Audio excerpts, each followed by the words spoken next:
We will study today configuration.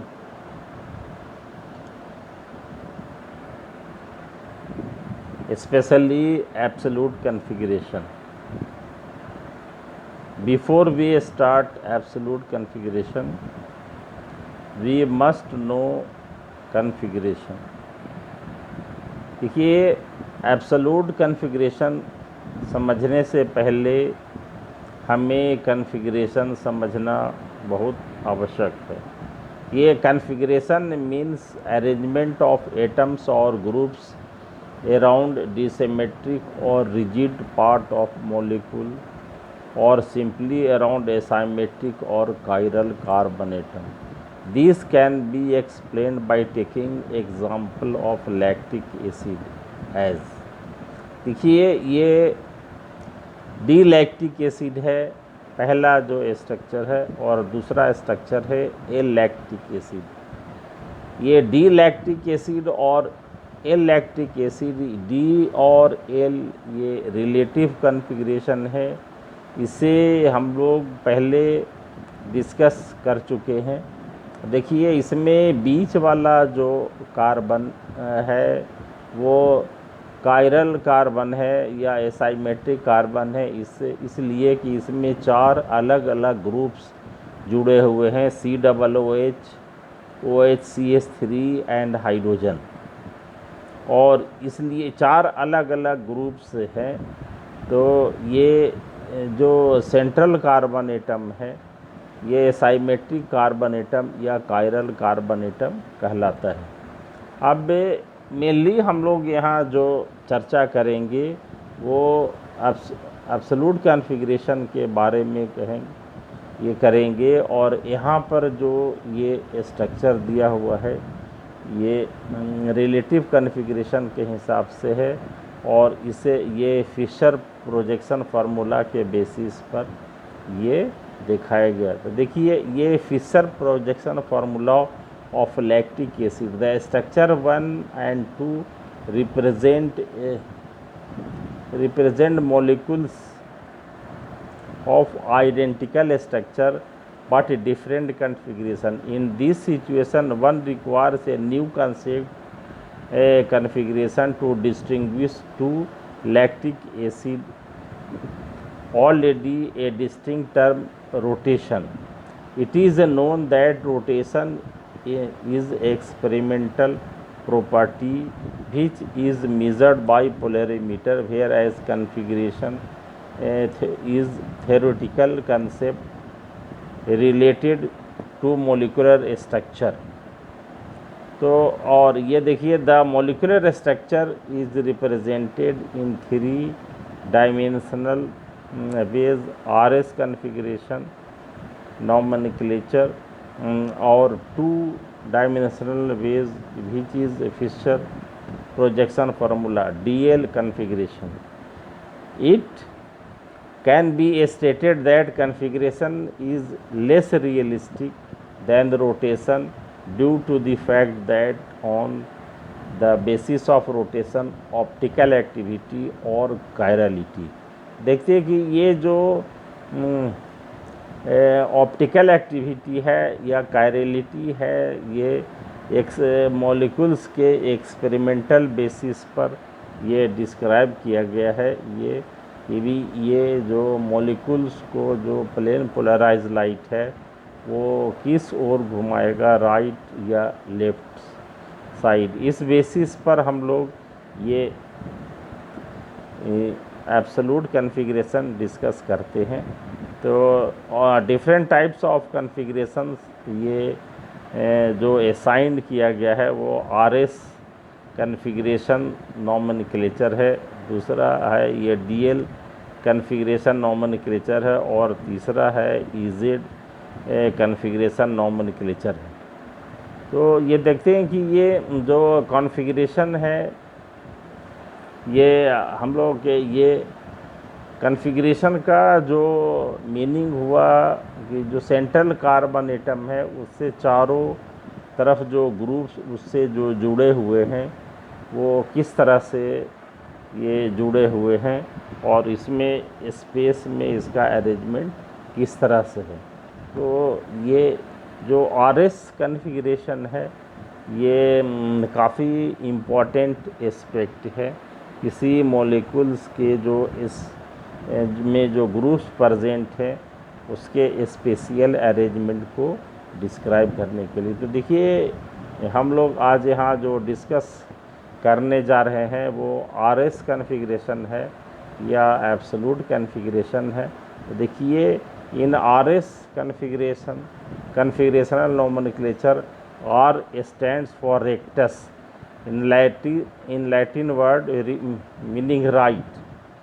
R का मतलब क्या हुआ यहाँ रेक्टस, और ये लैटिन वर्ड है जिसका मतलब है right. And S stands for sinister, ये लैटिन वर्ड है फॉर लेफ्ट।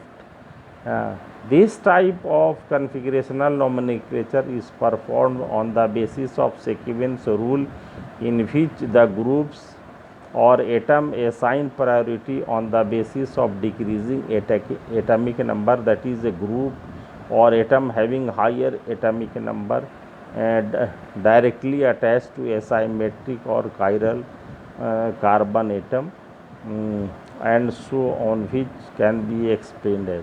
देखिए जो RS जो नोमेनक्लेचर है उसमें हम लोग क्या हुआ कि ये उसको असाइन करते हैं जो सेंट्रल कार्बन एटम है उससे जो एटम्स जो जुड़े हुए हैं डायरेक्टली या ग्रुप्स जुड़ा हुआ है उस ग्रुप्स में जो एटम्स जुड़े हुए होते हैं तो उससे उसकी जो एटॉमिक नंबर की प्रायोरिटी के बेसिस पर ये असाइन किया जाता है R एंड S।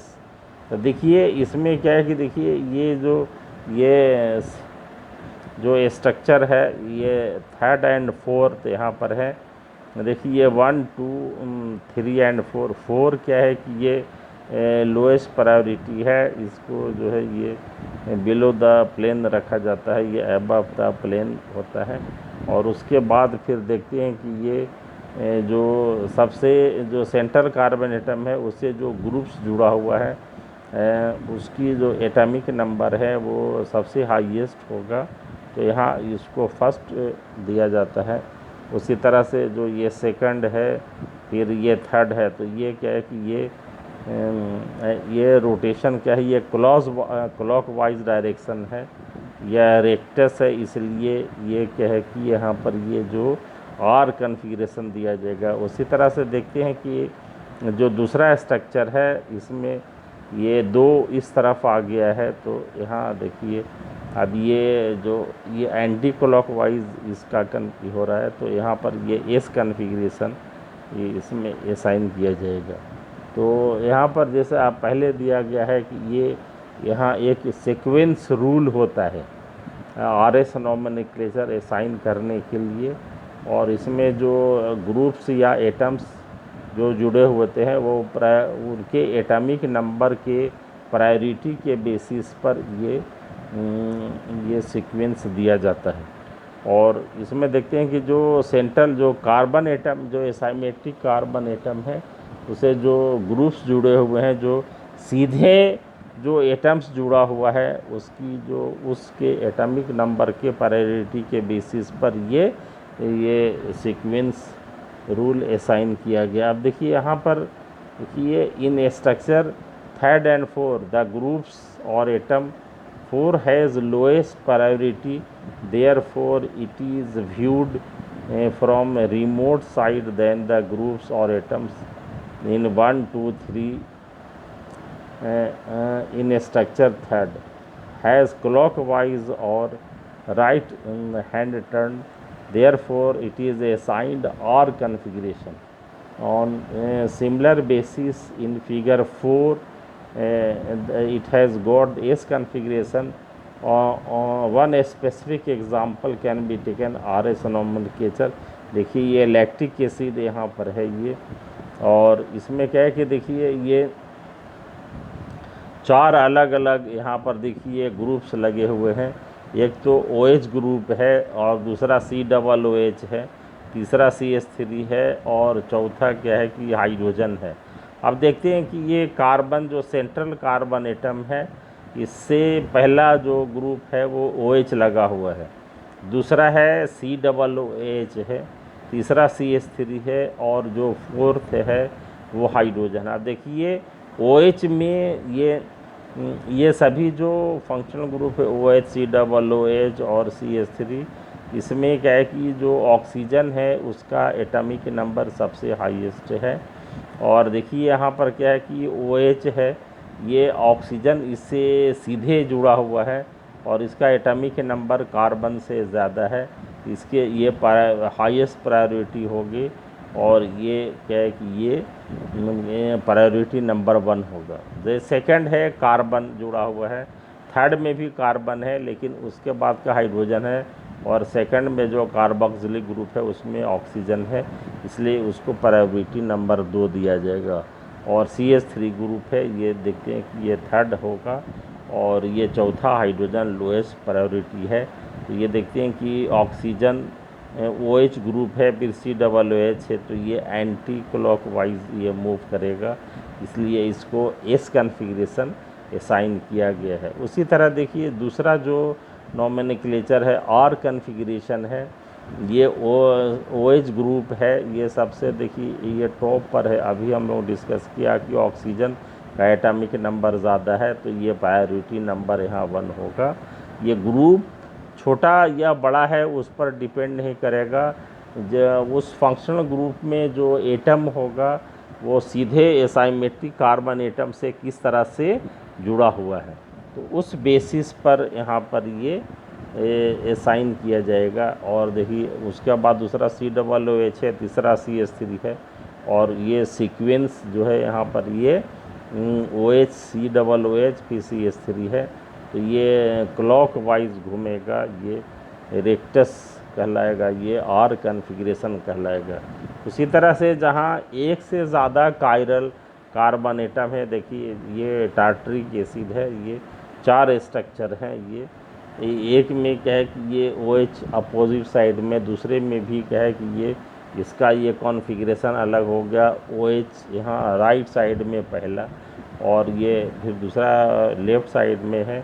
अब ये दूसरे स्ट्रक्चर में क्या है कि ये OH लेफ़्ट साइड में आ गया है, और दूसरा ये OH राइट साइड में आ गया। ये तीसरे और चौथे यहाँ स्ट्रक्चर देखते हैं, ये OH ग्रुप दोनों लेफ़्ट साइड में है और OH ग्रुप राइट साइड में है। तो इसे क्या है कि ये प्रायोरिटी बेसिस पर ये हम लोग क्या है कि पहले एक का तय करेंगे उस, और दूसरे को ये पूरा एक ग्रुप माना जाएगा, उस बेसिस पर और S ये निकाला जाएगा। तो देखते हैं कि ये जो पहला है जिसमें OH अलग अपोजिट साइड में है, इसलिए ये R जो है ये कॉन्फ़िगरेशन आ रहा है, और जिसमें क्या है कि ये OH ग्रुप एक साइड में है, इसमें S और R या R और S ये इसका नोमेनक्लेचर आ रहा है।